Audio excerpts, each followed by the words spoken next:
social media platforms are suppressing your links to your website. Solomon, how do I fix that? In other words, if I go to LinkedIn and I put a blog link, LinkedIn doesn't show my post to all the people that are in my connections. Well, I got great news for you. In this video, we're gonna break down exactly how you can fix that for your funnel and start generating revenue and leads across all your social media channels. So let's get started.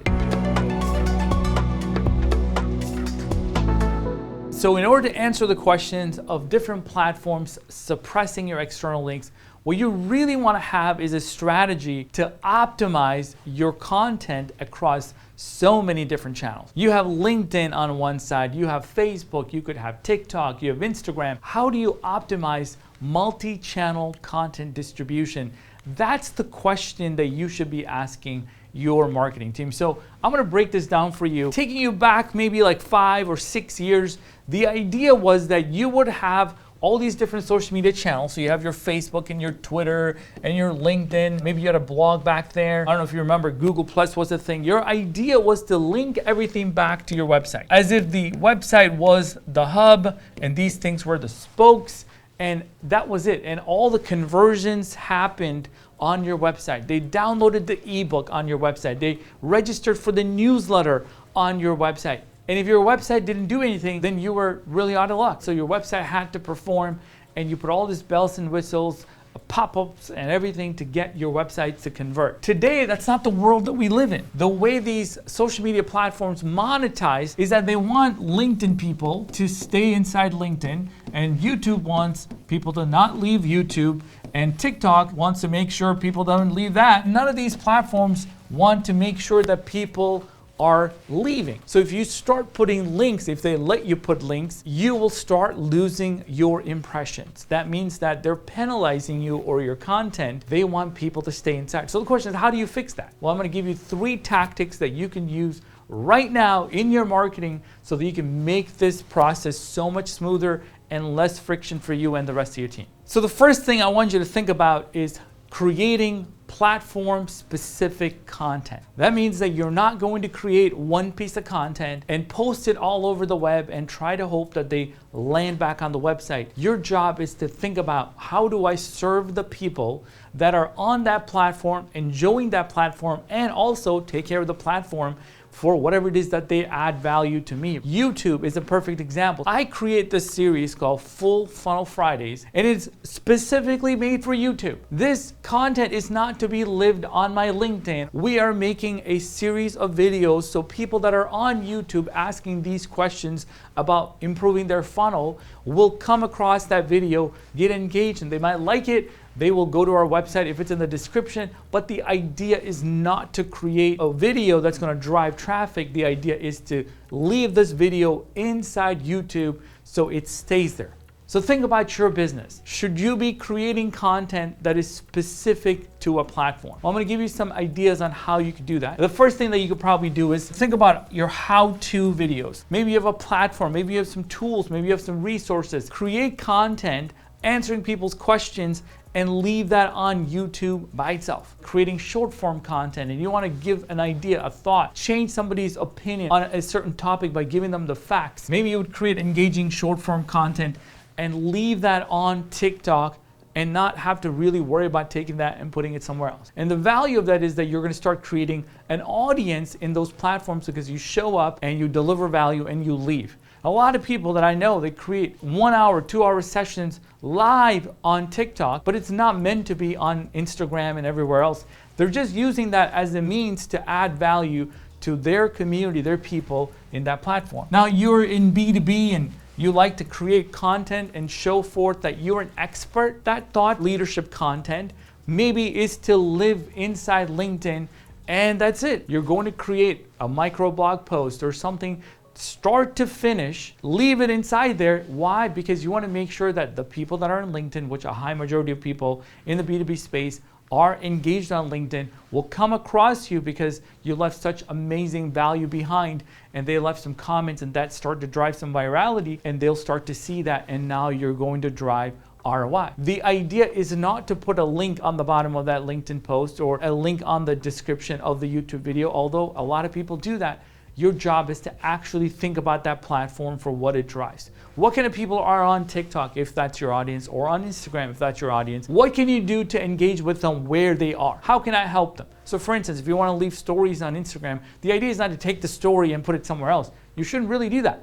Create the story, leave it, because there's people on there that are looking through stories so they can get inspired and learn something, maybe want to know what you're up to. But that's what you do. You want to make sure that they go on Instagram looking for your stories, because they can't get that anywhere else, right? It's not regurgitated content or just repurposed content somewhere else.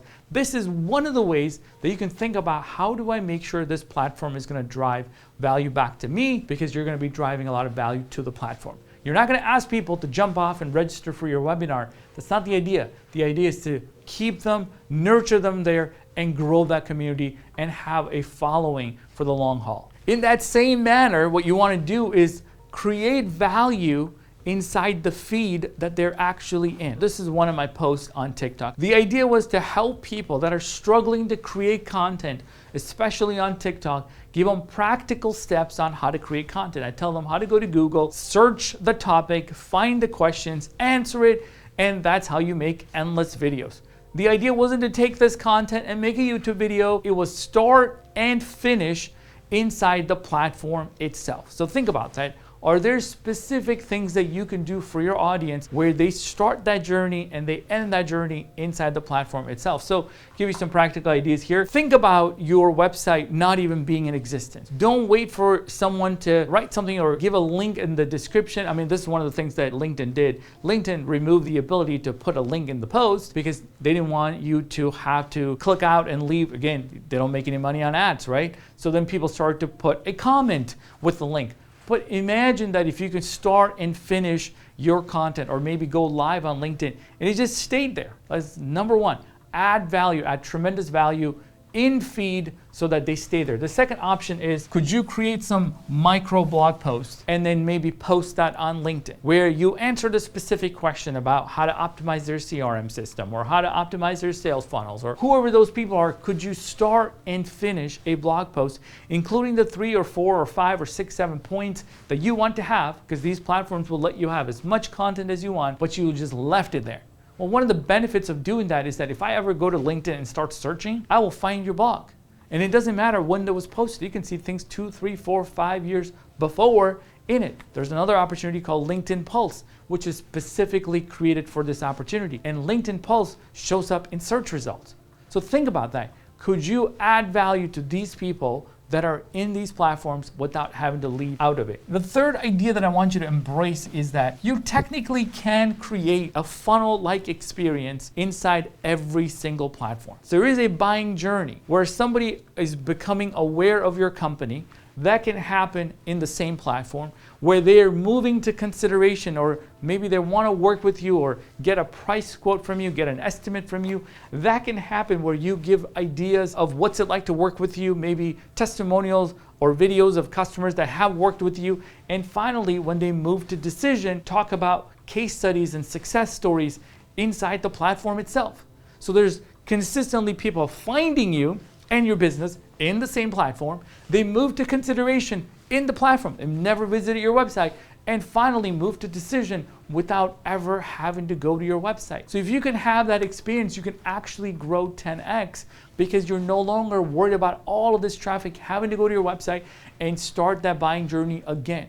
This helps you from a content creation perspective. You're going to create content that are awareness driven, create content that is consideration driven, and finally content that is decision driven, and keep them all in the platform. And every once in a while, engage your audience to see, hey, is any of these people that I've nurtured ready to make a buying decision?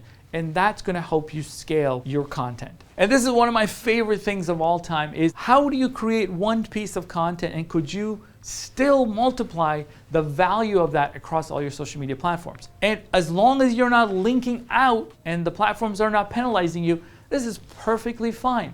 And one of the opportunities, if you're in B2B space like me, one of the things that we do is we create webinars, or we create trainings. There is endless trainings that I've created for our company, our audience, our mailing list, whatever you want to call it, so we can run ads, get people to our funnel, They watch us, basically awareness content. And at the end of the webinar, you might say, hey, if you're interested in learning more, schedule a call with some of our people.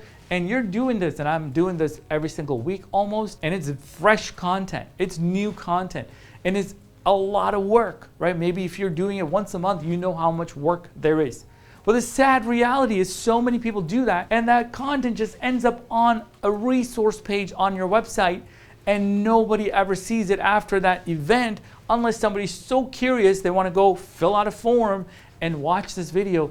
It gets stuck there. Well, what our marketing team does is they go get that video, whatever that presentation that I did live, engaging with that audience, they will turn them into short form video content, which otherwise nobody would have seen unless they had filled out that form on that resource page where they're curious and learn more. This content was given live, ran a lot of ads, got a lot of people, engaged our email list, gave the presentation, everybody was happy, they learned a ton, and that was it. Instead of moving on to the next event, we kept taking that content, slicing them up into 60-second pieces for YouTube, and start to take the best nuggets. They'll take that and say, here we go, this is a great piece of content. Now, all of these platforms have content that is fresh, right? And they're getting more content every single day. But it's coming from that one piece of content, a pillar piece that I created maybe one time in that month. So you could do the exact same thing for you. You could take a webinar like I just did and turn them into 5, 6, maybe 10 short form video content. You could take a lot of the blog posts that you may have already created with some research that you've done in-house, turn them into infographics so they can be turned into social media posts for you. Or one of my favorite things is take videos, blogs, anything, and turn them into carousels inside LinkedIn. Carousels are so engaging because people get to kind of go through all the pages, engage with it, save it for future, maybe leave a comment. But if you don't create that kind of content, they're not going to engage with you. The idea wasn't to go to LinkedIn and write a little post, which is black and white, black text on a white screen, and link it back to your blog. Nobody's gonna do that. But if you take that same content, repurpose it, give new life to it, they're likely to say, wow, this is really good stuff. And they're going to engage with you, and LinkedIn likes you because you're not letting people out, and they're also going to get your content in front of more people. This is what you should be doing in your content strategies. How do I make sure that I still have a funnel without having to put everybody back to my website? Does this mean your website is going to start losing traffic from all these social media channels? The answer is yes. That is absolutely right, but that's not the question that we should be asking. Is how do we make sure that we're adding value to people on all of these platforms? So when somebody asks me, Salman, all of these platforms don't like me to put a link to my funnel in these platforms. They don't like to promote my stuff. Well, guess what? That's not the question you should be asking. It's no longer this linear model of you getting links to your website. It is more of a demand generation conversation. The idea is that you're going to create demand for your products and services no matter where they are. It just so happened to be that these platforms are no longer going to care about your website. In fact, the only thing they care about is their audience and their platform not leaving their platform. The longer they can keep people in their platform, the more money they'll get from stock markets and investors because they're making more money in the ads business. Your job is no longer to think about, hey, I have this beautiful website or a funnel and I want to get more traffic, so let me go to LinkedIn and post a bunch of stuff and get people out of it. It's how do I leverage LinkedIn or any social media platform for that matter, whether it's Facebook or Instagram, and generate revenue by creating demand for my products and services. If you have more questions about Salman, I want to learn how to do this. I want to learn demand generation. I want to learn how to repurpose my content. There's going to be a link right below this where you can schedule a call with one of our consultants to find out how you can leverage this technology, this idea, this strategy. A lot of what I've showed you here was used with AI. We use AI to create these short form content, AI to tell us where the best parts of the videos are, AI to answer the questions or give us the questions that we need to answer so that our audience is engaged. And you might be thinking like, Salman, I love this stuff. I've been wanting to create content, which I get every day, by the way, but I just never had a chance. I would love to talk to someone. There's going to be a link below. Otherwise, you could leave a comment if you have any questions or like this video so you can see more content like this. But thank you so much for watching, and I'll see you on the next video.